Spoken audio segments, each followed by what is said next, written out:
Disabling two-factor authentication on Dropbox can help simplify your login process. Follow these steps to turn off the security feature. Step 1. Log into your Dropbox account. Go to the Dropbox website and enter your login credentials to access your account. Step 2. Access security settings.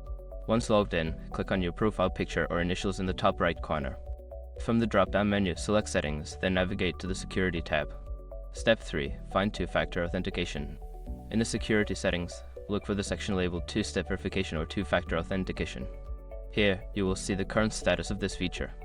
Step 4. Disable two-factor authentication. Click on the option to turn off or disable two-factor authentication. You may be prompted to enter your password again for security purposes. Step 5. Confirm your choice. After disabling, you will receive a confirmation message.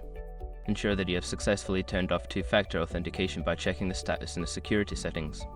By following these steps, you can easily disable two-factor authentication on your Dropbox account. Always remember to keep your account secure with strong passwords and other security measures.